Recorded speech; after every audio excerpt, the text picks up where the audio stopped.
fazer uma pergunta super idiota, então. Diga, Que não essa é idiota. Eu vou repetir a resposta do Sacani. Ah. Que, na verdade, que era o que o Bickman falava, né? A única pergunta idiota é aquela que não é feita. Tá bom, então Vai lá. vamos ver. Não pergunte. Vai lá. Não, a Terra não é plana. E também não é uma bola de gelo com uma terrinha em cima. O resto Não. você pode perguntar. Tá. Vai lá. Tranquilo. Tá. E o Noé? Sacanagem. Se a gente deixar... Se a gente conseguir não fuder com essas vidas aí por um longo espaço de tempo, porra, milhares de anos, assim, imaginando que a gente estará aqui há milhares de anos pra frente, existe alguma chance desses bichos se desenvolverem mais e irem se desenvolvendo, especialmente os que já têm um certo nível de, sei lá, conseguem se comunicar melhor, não sei, pra sei lá, desenvolver um próximo estágio de inteligência? A sua pergunta... Puta pergunta idiota. Não, a sua pergunta não é idiota, mas ela é muito legal pra gente explicar o que é biologia. Não é mais, caralho. Não, não Falei é, zoando. não, Sim. sim. Essa pergunta não é idiota, Mas- mas... E aí eu vou te explicar por quê. Tipo, rolar um planeta dos macacos. Sim, sim, É uma ótima pergunta porque a gente vê isso no Fantástico. A gente vê os caras tentando imaginar a evolução no Fantástico. E aí o que eu vou te dar de resposta é... Eu não sei prever o futuro. É impossível fazer uma previsão do futuro. E aí a gente pode até discutir um pouquinho de... Pô, como assim é impossível fazer previsão de futuro se a gente sabia que ia chover hoje, por exemplo? Então eu posso te dizer como que a ciência faz previsão de futuro. A ciência faz previsão de futuro olhando para o passado. Então, por exemplo, chuva.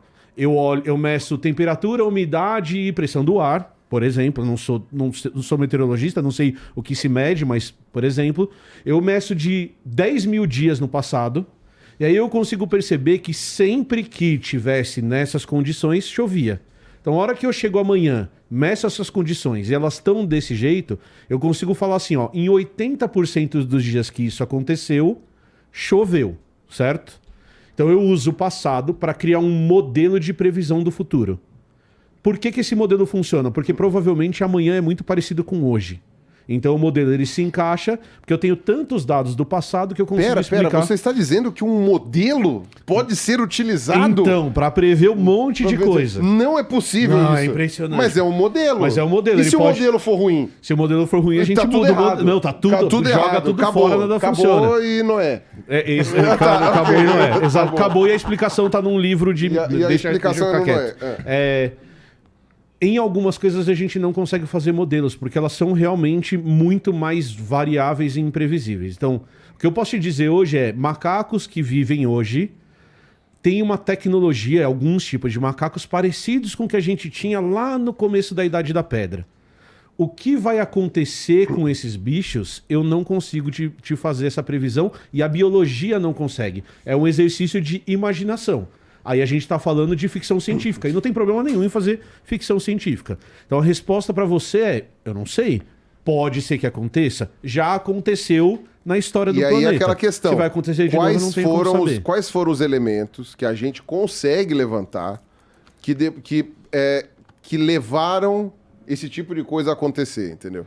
Porque aquela questão, tudo tem a ver com a situação ambiental, oportunidade... disponibilidade de variação genética, porque pra eles senão tá não muito dá. mais difícil também. Porque Não, quando a gente chegou, aí... irmão, não tinha ninguém. Não, então, tem esse aspecto que você está falando que é muito importante, Sim. que é, cara, o desenvolvimento dos primatas que resultam na gente acontece após uma série de eventos que disponibiliza recursos que outros animais não tinham antes.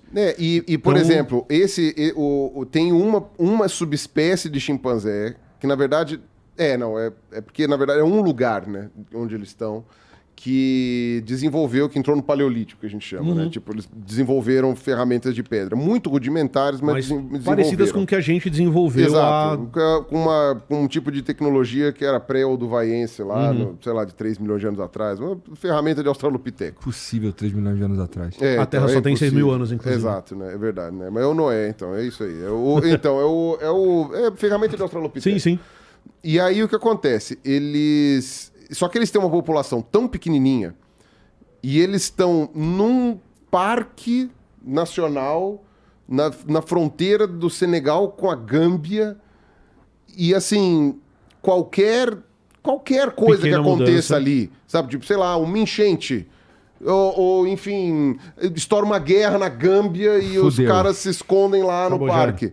Acabou. A gente tá falando de uma população minúscula, entendeu?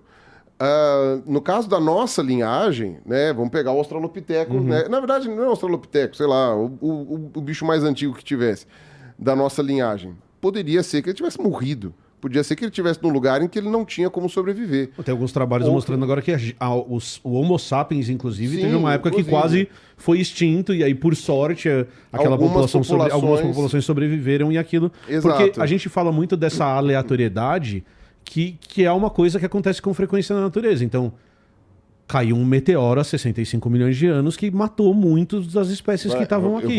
Eu vou corrigir o que o Felipe Raime me explicou.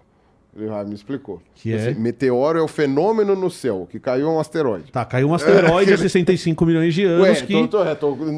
Eu também não sabia. E aí, não pode espalhar fake news. Você tá certo. E aí, voltando à história do modelo, eu poderia fazer o modelo que eu quisesse, que eu não ia conseguir prever a aleatoriedade de um meteoro cair na Terra há 65 milhões de anos. Isso é uma coisa que nem a gente tem como prever hoje. A gente não consegue, porque pode acontecer? Pode.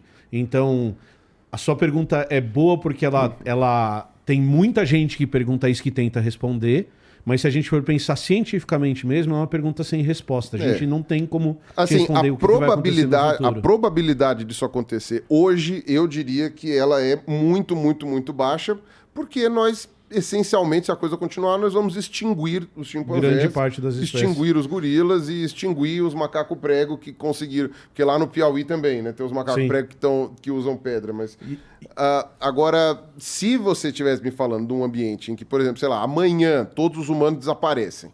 Desaparece amanhã. Bom, some.